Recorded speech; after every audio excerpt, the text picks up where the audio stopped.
pass from Havili was magic. The shift on for Crotty. Boom, far down you go, Quackett Smith. Me, oh my, I have enjoyed that. Yes, boy. Sit back, relax, put your belt on, and enjoy the show. I'll jump straight into the main course. All right, so over to the main course, we're going to preview the Super Rugby Trans Tasman Grand Final. Trans Tasman! Woo! Yeah, you heard me, the Trans Tasman. It's the first time we've ever seen it. We can call it whatever we want, mate. It's going to be played Saturday at 5:05 Australian Eastern Standard Time. So if you follow any rugby in Australia and you're going to be watching the first grade of any team playing, they're going to end and you're going to have to run off the field and start watching this game. That's pretty poor, isn't it? It is. But thank God you're not playing this week, so you're all sweet, mate. This is why I retired from rugby, because it got in the way of me watching rugby. All right, so it's the Blues versus the Highlanders in Auckland. It's been a long time coming. Wait, sorry, did you say the Highlanders? North? So you mean isn't the Blues versus Crusaders? Are you sure you got that right? Yeah, no, the Highlanders. The Crusaders aren't in the final, mate. Woo! Damn! Someone's going to tell Harry that he's not going to a final in Christchurch again. It's not even in Christchurch. It's in Auckland. Huge. It's odd, isn't it? You just assume. Yeah. But no, look, the Blues versus the Highlanders. This is actually two teams that both missed the Super Rugby Aotearoa final, interestingly. So, give two other teams a crack at it. But, we don't get to see the team lineups until tomorrow. So there's a lot of speculating. Generally, we're on the money. So we'll just assume whatever we say, we'll just take it as gold. And so to be fair, I was going to say, as you said, two different teams from the Super Rugby Aotearoa final. These are the two teams in New Zealand that are the best at beating Australian teams. That's what they are. Yeah, exactly. I mean, Crusaders, they were on equal points, but for and against, they weren't up to it. That's it. The Crusaders, they left everything against us. They spent everything in the tank just beating all the Kiwi teams, and they just didn't leave enough to beat the Australian teams efficiently. 100%. But look, we're going to put a little caveat on this. These players are in doubt. These are not injuries. We're not saying that they're not going to play, but these are players that are in doubt. If we jump into the Blues first, Big South, Tom Robinson, he's out, or he's potentially out. He's actually in a lot of doubt. They were saying earlier on in the week that he was in a lot of doubt. I reckon you're actually... I think you're going for a record of, before I think the word was cohesion. How many times could you say that in the podcast? I think you just said the word doubt at least 15 times in about a 10-second span. Doubt. I don't doubt that you'll keep doing it. But sorry to ruin your flow. But he's in a lot of doubt. But no doubt. I'll watch that. Dalton Papali'i as well, his back row partner, and Oteri Black. He had a lower leg injury and couldn't finish training on Tuesday. But most in doubt for the Blues, is definitely Oteri Black. And the concern is, he's been their pivot pretty much all year. Yes, they've got Plummer there as an option. They've got Perifetta, who's been playing club footy. But that's pretty severe for them. And also who didn't train on Tuesday. Ofa Tu'umafasi didn't train on Tuesday. Yes, he's had a bit of an injury. We already knew that. But that's two pretty big pivotal players in my eyes missing for them. And we throw the names of Papali'i and Robinson, as potential players missing the game. And that's a lot missing. Yeah, that's huge. Absolutely. I mean, Papali'i and Big South have been... huge parts of that big Blues forward pack. Offer, of course, no small loss. I mean, yes, they've got quite a few All Black props, so won't be as sorely missed. But, Black, I mean, he's been the guy given the job to steer the ship all year, hasn't he? I think they're probably very lucky that they let Harry Plummer, or they had Harry Plummer start a game. I think it was, it wasn't last week, but the week before, they had Harry Plummer start a game at 10. For the Blues, so that would be very lucky. But Matt, you've been loving the rumour mill this week, the mind games the Blues have been playing. Tell us about that. Oh, mate, the Blues today putting out the Water Boy You know, the movie Waterboy replaced Bowden Barrett's head on there as well. So, but just the hints that they've been dropping, I've absolutely loved. So they said, there's going to be, you know, a really exciting announcement in the team lineup this week and things along those lines. Other you know, coaching staff are coming out and saying, you can't qualify for us, you can't qualify for us. And then other ones are going, we'll only use him if we need him. So the story's not straight. They're just putting a lot of doubt in the Highlanders. It'd be a horrifying one to run out if you have a Terry Black go down. It's all right. They'll just start Barrett instead. They're just trying to make Tony Brown lose some sleep this week so that hopefully, you know, he draws up some crazier plans than usual or something. They're just trying to frazzle them. And I like it, to be frank. It's good. Mate, it's banter. I love it. Yeah. And what about the Highlanders? Who they're also missing some players, particularly new injuries, I guess. I mean, the big one for me they're missing. I don't know if we named him here, but Shannon Frazelle. I mean, we've long known he's been out for a while, but that's huge. He's still out for a few more weeks, so we won't see him. But the other speculating players, Burry Parkinson and Jonah Nareki, they both left the field with shoulder complaints. That's all we've got, shoulder complaints. So I mean, we don't know how bad they are. If they're going to be okay, you know, John Nareki, just put him on one wing. No one's going to tackle him. He can't hurt his shoulder. Put him on the wing that, you know, his good shoulder can still make a tackle. Exactly. Whichever side is fine, put him on that side. You know what I mean? I agree. That's it'd still be what you need. He's huge. You can't really replace him. He is the X factor. So that's a big one. All right. Well, Nelson, I see you've written a small essay here for the history between these two sides and a bit of Super Rugby Trans Tasman, the first. Why don't you take us through that? Yeah, so it's the first Super Rugby Trans Tasman. It might legitimately be the last as well, because we could see a 12-team Super Rugby next year. But both these teams, as I said, they missed the Aotearoa playoff. Neither of them are used to playing, you know, head-to-head grand final footy. But who's going to be the one that can step up and get their name etched on the new silverware? The Blues, this is the first final in 18 years, since 2003. That is absolutely ridiculous. Huge. From the biggest base of players in New Zealand. It's just absurd. But, you know, you say they're like the Waratahs, but they're nowhere near that bad. And the Highlanders won their first trophy in 2015 over the Canes, but the only other I was going to say, which on that one, just as a reminder, like that was an enormous win, because that felt like, and I think everyone's always given the Highlanders, you know, a bit of flack for feeling like a team of nobodies and the misfits, but that Hurricanes team that they beat, that was the Nonu, Conrad Smith, Bowden Barrett, like that was the Rolls Royce of teams. That was the biggest foregone conclusion. Massive. I reckon that was almost as big a foregone conclusion as the Crusaders over the last few years. Like that, it was that you were that certain the Canes were winning that. It was huge. Yeah, crazy. I'm pretty sure the Highlanders beat the Tars that year to make the finals as well, and that could have happened in New South Wales if it's the same year. Probably. Yeah, they look slick, but they just weren't stacked like that Hurricanes team was. That, of course, being the year after the Tars won, obviously, in 2014. So that's the peak of New South Wales. Year before, I agree.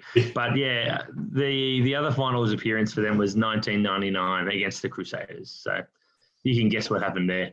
Cool. That was in Canterbury as well. So, you know the result. But, look, both these teams tied with the Crusaders. We said it before, but they got better for and against. We had the Blues on top with 116 points in the positive, the Highlanders with 103, and the poor performing Crusaders with only 97 points, you know, from their 5 wins. That's all they were up by. Just plus 20 points a game against the Aussie sides and didn't cut the mustard. So it's not good enough. It's not good enough. It's poor performance. Yeah. Do you want to take us through they played each other a couple of times this year in Super Rugby Aotearoa. Do you want to take us through those? Yeah, sure. It's 1-1. So they played twice in Super Rugby Aotearoa. In round 3, they played in Auckland, and that was kind of the start of the Super Rugby Aotearoa competition, where we thought it was literally a 2-horse race between the Crusaders and the Blues. They just seemed that much further ahead of everyone else. and the result was kind of in that vein. So the Blues running away with it 39-17, and just kind of really before the wheels seemed to fall off for the Blues. After that, of course, the Blues didn't even end up making the Super Rugby Aotearoa finals. So that was a big one. And then in round 8, the Highlanders, in the back half of the season, were resurgent after, I think, the Highlanders knocked off the Crusaders as well, I'm pretty sure, maybe a few rounds before that. They So, did. a few big wins for them, and they won that one 35-29 down in Dunedin under the roof in a 5-4 game. And that one, I think it was interesting. I was going through the stats because I had a look. There was a yellow card in the Blues for Austin Satutu, and then a red card much later in the match to Alex Hodgman. And you would have thought that it was perhaps the Blues really getting done on their discipline, on a lot of penalties and whatnot. But the penalty count was pretty even. It was 10-12. And this game, what I do remember of this game is that the Highlanders just seized every opportunity and scored on them, whereas the Blues, who absolutely, both teams ended up with fairly even possession and territory, but the Blues led all of the attacking stats by a long shot, but just couldn't convert, just couldn't put away their chances. So I think, they ran off, it was like 454 metres to 327, 28 tackle busts to 10, 9-7 line breaks, and 12-4 offloads to the Blues. Massive. And then the only real thing you could find in the stats was the Blues conceded twice the turnovers. So they lost a lot more of the ball, 13 turnovers to 7. So the Highlanders treasuring possession and converting the opportunities, which was huge. I mean, that says a lot about both these teams. I think how they've continued to play throughout Aotearoa and Trans Tasman. You give the Highlanders a sniff anywhere on the field, and they've been a team that have the ability to put you away and make you pay. And I think a part of that, Ioane coming back into that side, he hasn't been 100% on every week, but he just gives you that extra ability. Wherever you are on the paddock, if he gets his hand on the ball, Hunt gets their hand on the ball, there's guys running outside them and running off them. And they're not star-studded, they're not full of these All Blacks, but they're hungry and they know how to play that open style footy. Yeah, absolutely. And I think one of the key points is, we were at the start of the season saying we didn't really like how Tony Brown was just so certain he had to fit Mitch Hunt and Josh Ioane on the field in some capacity. And, last year they experimented with Josh Ioane at 12. We didn't like that at all. But now this year he's tried with Mitch Hunt and Ioane, swapping them at 10 and 15. And I think one of the key things about that is, you're right, Josh Ioane hasn't been on every game, but it feels like either Mitch Hunt or Josh Ioane, one of them has been on every game. And they are just such class players that, their attacking capabilities just really push the Highlanders forward. So, and you combine that with Aaron Smith, who's on every game of his life. And that's how they get the job done. So, it's interesting. And I guess we'll push on to, I don't know, just how we think the teams are going to go. But before that, I suppose we just had the teams will be named late on Thursday. And I think Nelson looked up some different odds to what I did. But the Blues are definitely strong favourites here. Got them at $1.36 and the Highlanders $2.95. So it is in Eden Park, and I was looking up the record before. I think in Eden Park, the Blues versus the Highlanders, the Blues have won, I think it's 19 times, and the Highlanders have only won against the Blues at Eden Park 5 times, I think it is. So it's not bad in Eden Park. Yeah, we'd take it. The Wallabies would take that. I guess, Nels, we'll talk about the Blues first. How are the Blues why are the Blues favourites, and how are they going to win this game? Look, I mean, being at Eden Park, that's a huge thing for them. It's their spiritual ground. It's their fortress. They don't like to lose there. And I think that the crowd have been wanting this for so long. They're going to be loud. They've already sold 21,000 tickets when I saw yesterday morning. They're going to come out in their droves and they're going to try to lift their home side. But look, this Blues team, we'll talk about them in depth, but they have a big forward pack. These big boys can be a real strength for them. They're going to come out and be real physical and impose themselves on this Highlanders side. And a nimble, quick Highlanders side. These teams are very different. Yes, they can both play open field play, but they are very, very different styles. And this Blues forward pack are really going to try to bully this smaller Highlanders pack. And with the likes of Frazelle missing and potentially other ones, other players there, it's going to be a little bit tough for that forward pack for the Highlanders. Yeah, I feel like did you receive the editorial brief or something from all the various newspapers this week? Just in the, I just found it funny how they're all touting a similar line, and it was the same thing that they all the papers were putting out in the round 8 game.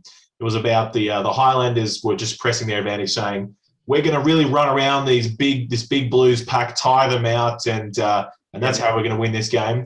And the Blues just going, well, mate, we're just going to crush them because we're massive. And yeah, it's been the same story again. It's just playing out in the press this week.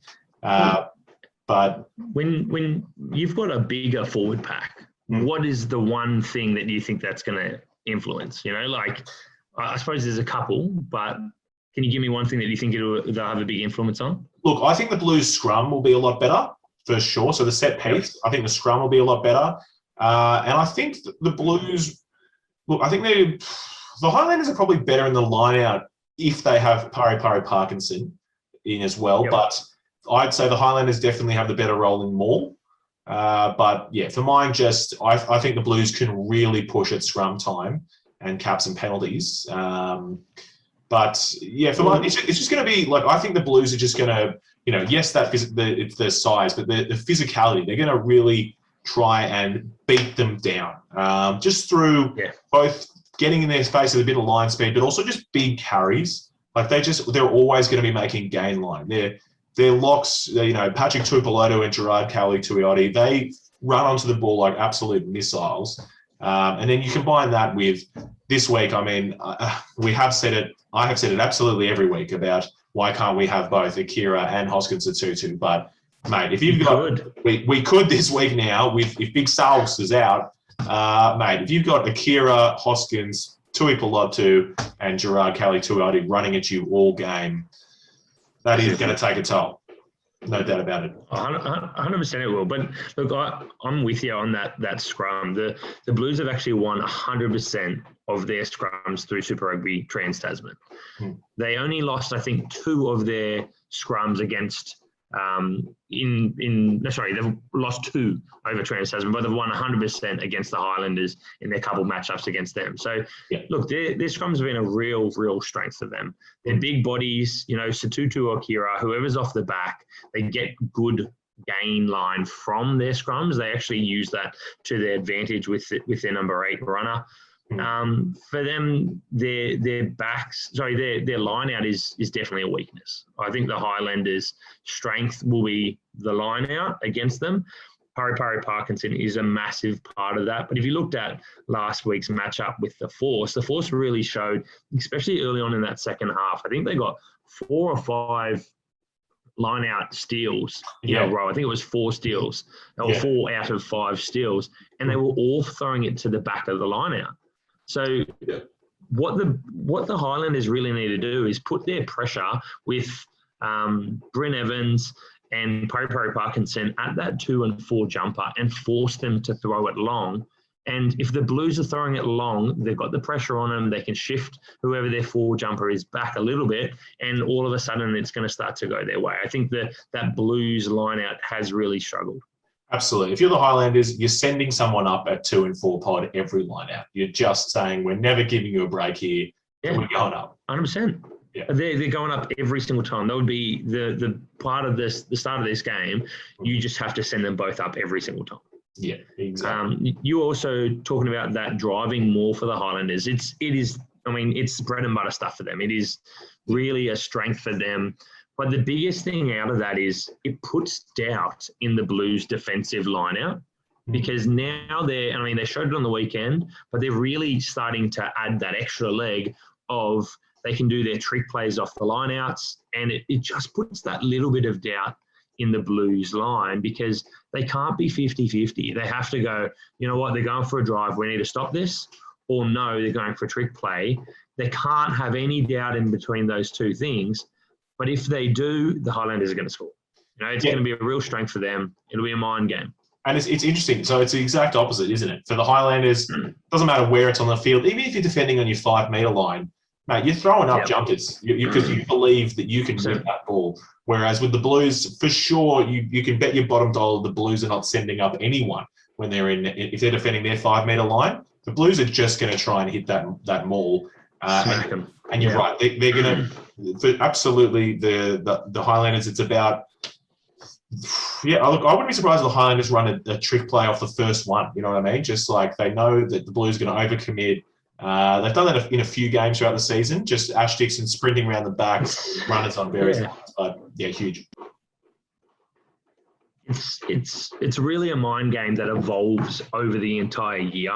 I don't think I've paid enough attention to it because the analysis of this stuff is really, really in depth. And I know when we've tried to add this stuff, it's one of my favourite parts of the game, that trick play for line out. You have to earn it. You have to have a really good solid set piece. So early on, it was a lot more driving mauls and being really solid there. And they start to bring in those trick plays over time. I reckon they've probably got some up their sleeve that, you know, we haven't seen yet. Yeah. But you'd assume that first line out in an attacking position that they're going to do a driving maul and let the Blues know that it's coming all day. But the Blues are going to expect that as well. So, you know, this is the details I love of rugby compared to rugby league is it really is a chess game. You know, there's out thinking what they're thinking about you, you know, like it's quite an in-depth thing, and I'm excited to see this play out. Chess versus checkers there. Yeah, absolutely. All right, well, on to the, I guess we've been talking about... Yeah. I was going to talk to the backs. We've talked about both. Yeah, we've talked about the big man up front. So, look, with the Blues, I mean, let's go to the big question.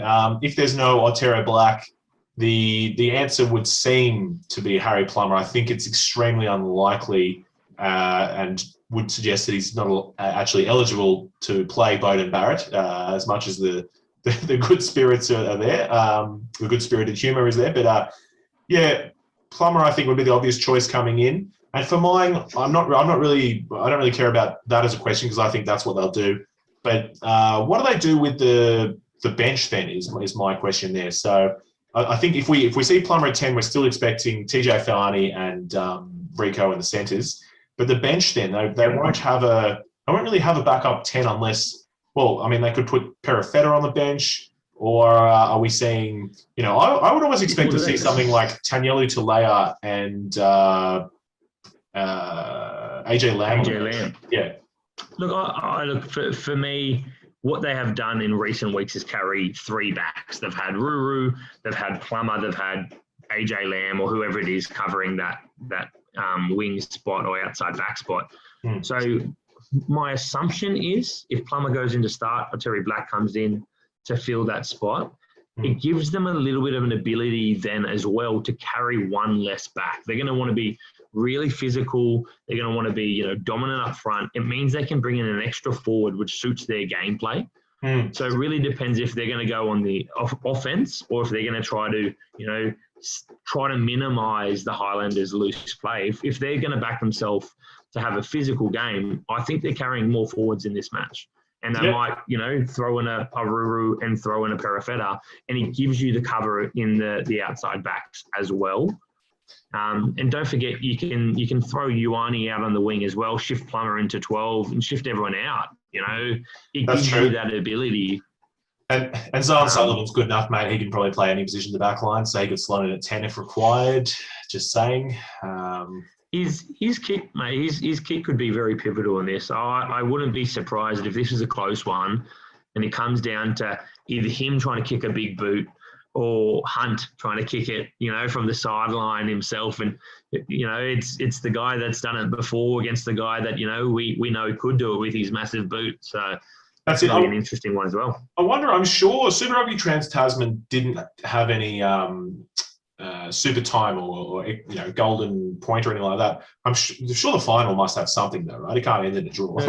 The final does. Yeah, the final has I think it's extra time. I don't know if it's golden point or golden try. Unfortunately, we really should know this, but they definitely have golden point of some sort. I think it might be penalties are okay, to be fair, golden point. Okay, and in rounding out the Blues backline, I think we both agree on Mark Talea and Bryce Heem on the wings. Is that what we see happening here? Mate, Bryce Heem's been too good to argue. I wouldn't have picked it early on in the year, but I think he has. He's Talea, no doubt, for me, should be on one wing. Bryce Heem's been a little bit quiet in the last few weeks, but I just don't think they'll take him out for AJ Lamb. I think AJ Lamb, his best chance is to come off the bench, depending what they do with Perifetta there. But yeah, I think they'll stay pretty consistent. Yeah, fair. All right, and in terms of the Highlanders backline, look, Aaron Smith, Mitch Hunt in the fives for sure. Centres, we've talked a lot about how we've been impressed with the growing relationship of Scott Gregory at 12, who very much is a 12. Happy to concede that. He's been great. And Michael Collins, who is junk and shouldn't be playing 13. But no, they've been pretty good together. Look, my honest opinion about Collins is he has been very good in patches. Last year, I think he had a really brilliant year at outside centre. And to me, that was enough to prove he is an outside centre. He is not a winger. In the last 3 or 4 weeks over this Trans Tasman, he has had some really, really good weeks.